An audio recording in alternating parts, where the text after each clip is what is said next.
উত্তরবঙ্গে এইমস কোথায় হবে তা নিয়ে নতুন করে জোর চর্চা শুরু হয়েছে। 2026 সালে পশ্চিমবঙ্গের সরকার পরিবর্তনের পর এই দাবি আরো জোরালো হয়েছে।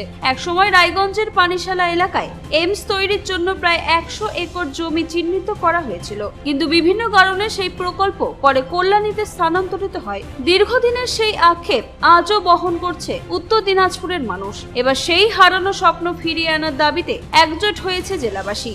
রায়গঞ্জের সাংসদ কার্তিক চন্দ্র পাল লোকসভায় একাধিকবার এইমস এর দাবি তুলেছেন বলে বিজেপি সূত্রে দাবি। প্রধানমন্ত্রী ও কেন্দ্রীয় স্বাস্থ্যমন্ত্রীর কাছেও তিনি বিষয়টি তুলে ধরেছেন বলে জানানো হয়েছে। জেলার বিধায়করাও এই দাবি বাস্তবায়নের চেষ্টা চালিয়ে যাচ্ছেন। রায়গঞ্জ শহর জুড়ে এইমস চাই, রায়গঞ্জেই চাই পোস্টার এখন নজর কেড়েছে। গণস্বাক্ষর অভিযান, পথসভা ও নাগরিক কনভেনশনও শুরু হয়েছে। বিভিন্ন সামাজিক, বাণিজ্যিক ও স্বেচ্ছাসেবী সংগঠন এই দাবির পাশে দাঁড়িয়েছে। বিশিষ্ট চিকিৎসক, শিক্ষাবিদ ও ব্যবসায়ী মহলের একাংশ রায়গঞ্জের দাবিকে সমর্থন জানিয়েছেন। উত্তরবঙ্গের মাঝামাঝি অবস্থান হওয়ায় রায়গঞ্জে এইমস হলে বহু জেলার মানুষ উপকৃত হবেন বলে মত সংশ্লিষ্টদের। স্থানীয় কৃষকদের একাংশ প্রয়োজনে জমি দিতে আগ্রহ প্রকাশ করেছেন বলে আন্দোলনকারীদের দাবি। বিশিষ্ট ব্যবসায়ী ও প্রাক্তন সেনাকর্মী কমল সরকার বলেন, সাংসদ কার্তিক চন্দ্রপাল ধারাবাহিকভাবে এই দাবিতে লড়াই করছেন। প্রবীণ বাসিন্দা মনীন্দ্র সরকারও আশা প্রকাশ করেন উত্তরবঙ্গের এইমস রায়গঞ্জেই হবে। ব্যবসায়ী অলোক সাহার বক্তব্য, সাংসদের উদ্যোগে রায়গঞ্জ তার ন্যায্য অধিকার ফিরে পাবে। রাজনৈতিক ভেদাভেদ ভুলে বিভিন্ন সংগঠনও এই দাবিতে একমত হয়েছে বলে দাবি করা হচ্ছে। এখন উত্তর দিনাজপুরবাসীর একটাই প্রত্যাশা, উন্নত স্বাস্থ্য পরিষেবার স্বার্থে বহু প্রতীক্ষিত এইমস এর ঠিকানা হোক রায়গঞ্জ।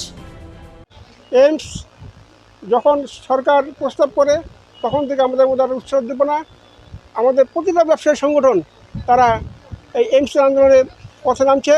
তার সঙ্গে সঙ্গে আমাদের ক্ষুদ্র সমিতি পথে নামছে। আমরা বিভিন্ন রকম কর্মসূচি নিয়েছি। রায়গঞ্জের এইমস তো আজকে নতুন নয়, 2008 সাল থেকে আমরা রায়গঞ্জের এইমসের জিনিস নিয়ে আমরা আন্দোলন করে এসেছি বা আমাদের আশা দেওয়া হয়েছে।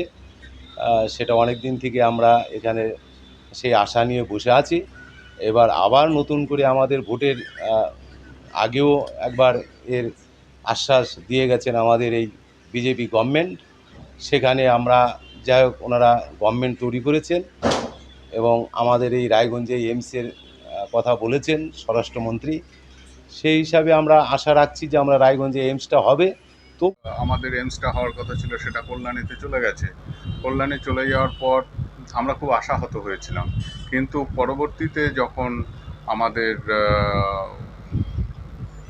থেকে কলকাতা থেকে যখন আমাদের মুখ্যমন্ত্রী ঘোষণা করলো যে আমাদের এইমস উত্তরবঙ্গে হবে, তখন আমরা অবশ্যই চাইব, আমাদের মনে প্রাণে আমাদের আশা যে আমাদের সেই পূর্বতন যে এটা ছিল, আমাদের আকাঙ্ক্ষাটা ছিল, সেটা পুনরায় আবার জেগেছে। সেটার জন্য যদি আমাদের রায়গঞ্জে এইমস হলে তো আমরা সবাই উপকৃত হব এবং আমাদের চিকিৎসা ব্যবস্থাটা আরও অনেক উন্নত হবে।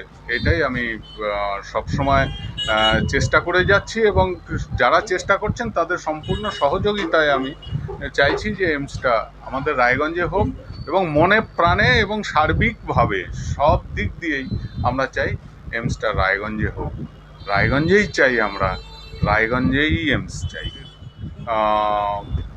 এতে বিধায়ক এবং আমাদের যে সাংসদ আছেন কার্তিক চন্দ্র পাল এবং আমাদের কৌশিক দা, ইনিরা আছেন, ইনিদের উপরে এবং কালিয়াগঞ্জের বিধায়ক, করণদিঘির বিধায়ক, এতজন মানুষ এবং সেই সঙ্গে আমাদের জনসাধারণের যে সাপোর্ট এবং সেই সঙ্গে তাদের সহযোগিতা, এটা আমরা মনে করি এটা যথেষ্ট বড় ব্যাপার। এবং এদের ক্ষমতা, এবং কার্তিক চন্দ্র পালকে আমি অনেকবার দেখেছি সংসদে এই ব্যাপারটা নিয়ে আলোচনা করতে। অতএব আমাদের ভরসা আছে, যে যাই বলুক না কেন সেদিকে আমরা যাচ্ছি না। আমরা চাইছি রায়গঞ্জে হোক এবং আমাদের ঊর্ধ্বতন যারা আছে তারাও চাইছে রায়গঞ্জে হোক। আশা করি আমাদের রায়গঞ্জেই হবে। রায়গঞ্জ থেকে রামকৃষ্ণ দাসের রিপোর্ট, কুলিক নিউজ।